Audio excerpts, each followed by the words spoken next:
was breaking news that you in fact reported out there as well, and that is the fact that Blake Griffin, one-year deal. He's a Boston Celtic now. I'm all about it, and I'll give the reasons why I'm all about it, but you're the guest. Tell me how we should feel about this. Yeah, I feel like fans have been waiting for this, like a name that they can at least be like, hey, that's a guy that I once watched, like throw dunks on people's heads and be an all-star, even though anyone who watched like Celtics Nets first round last year sees that that's not who Blake Griffin is anymore. It's a big name. It'll get people excited for a few days. Look, they had to do something, right? Like, especially with Robert Williams' timeline being extended a little bit, Neil Gallinari being out for the year, they had to make some moves. So it'll be interesting, talking to people just briefly. Obviously, this happened like literally 30 minutes ago or so, 45 minutes ago. But they feel like he can be a contributor, and they like his versatility. They like that he can play the 4 and the 5. They said that, doing a couple of the things Al Horford does, obviously not quite the level Al does then, and a little different, but he could be a contributor and he's going to get a shot. And they saw him play in LA a couple of times recently and saw enough to bring him in.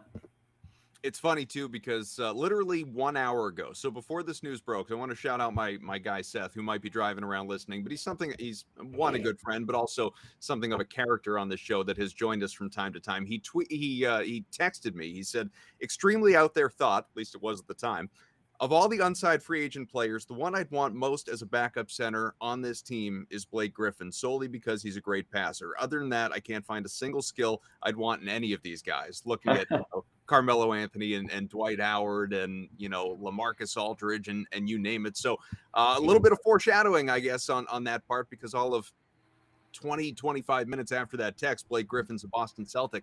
It makes all the sense in the world to me, Adam, when you look at the fact that this team has needed big man depth. You talk about Gallinari and obviously Rob Williams being out potentially the first half of the year, and who knows where he goes from there, because that 8 to 12 weeks was just to resume basketball activities, never mind necessarily getting back on the floor. But how much can you really rely on the Luke Cornettes of the world and Noah Vonleh if he makes the team, or Kabengele, or any of these guys? You need a veteran, and like you said, he's not what he used to be, and that's fine. He doesn't need to be. He can defend. He can, score a little bit. He's a great passer, as Seth alluded to. But I think the biggest thing as we look ahead toward the playoffs, because everyone knows this is a playoff team, it would have to be a disaster for this team to not make the postseason. It's just about giving Al Horford and some of these other guys a break. Like, let's just spell them a little bit and get a body in there for 12 to 15 minutes a game. Yeah, and even with Gallinari, when you looked at the depth this team has, I saw to me, it felt most likely that they would get to the playoffs, and it would be certainly possible that he wouldn't even be in the rotation. Like the playoff rotations condense so much that if Blake can just help you, whatever, play 10-15 during the regular season, Rob comes back. Let's put it this way: I'll be stunned if the playoffs roll around and the Celtics are relying on Blake Griffin to give them minutes. 100%. Well, now we have news. Jared Weiss, our guy, he was on with us last week. According to him and Shams Charania, so I know this is leading to you having to do more work in a little bit here. Luke Cornett suffered an ankle sprain in practice this week. He's going to be out 1 to 2 weeks.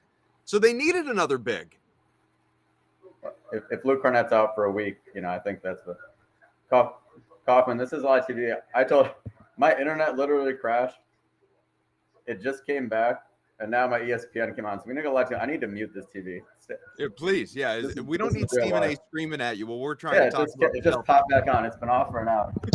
I just wanted to quickly scroll through some of what we have on the YouTube feed just to see if there's anything that bears reacting to before we get out of here. Let's see. People talking about Blake Griffin and whether or not he can defend at 33 and a little bit hobbled and not the same guy he once was, dozen years into the league, and yada, yada, yada. Yes.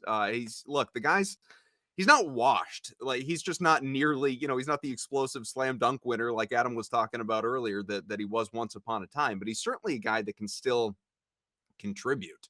He's again, for me, this is not, I said this earlier, but just to mention it again, because like people are talking about Whiteside and Carmelo and, guys, like it's not going to happen. Like I understand the desire to, continue to add names to this team, or if you believe in certain guys' abilities more than you do some of the younger guys on the back end of the bench. Like, I get it. You want veterans, you want names, you want people you're familiar with that you've heard of. You want a Hassan Whiteside or a Carmelo Anthony. And I was, Q's bias aside, I was a proponent of adding Carmelo Anthony. We talked about it for months on this show. I get it. But that's not, one, it's not going to happen for starters. And two, they've added Blake Griffin. And the biggest thing, and this was true of Melo as well, and quite frankly, true of Danilo Gallinari, where this all began. Like, these are guys that you're not going to see in the playoffs. And if you do, something went wrong. Something went horribly wrong. Somebody who was actually part of your 8-man rotation, your 8-man playoff rotation, got hurt. And then you had to dip down. But when you filter down that rotation in the playoffs, we see it every single year.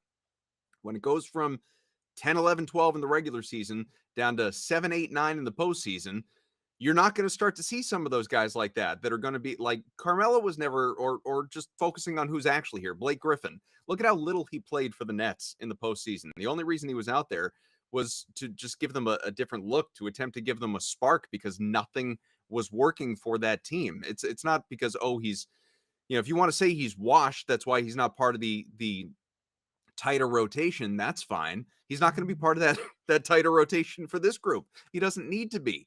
What you need for this team to be as healthy as possible, in respect to Rob Williams, like, not that you can ever plan on health. In a perfect world, Rob Williams would only play half a season every year, and it would be the second half, the ramp up, and then be playoffs, and you wouldn't have him the first 2 to 3 months. Like, that's great. I'm on board with that. The problem is you can't bank on health. You can't plan for health. You can't depend on health. But if you have Rob Williams there at the end, and he is healthy, alongside all the other guys, perfect. But what Blake Griffin does for you right now, and you could play him in lineups with Al Horford, you could, give Al Horford a break.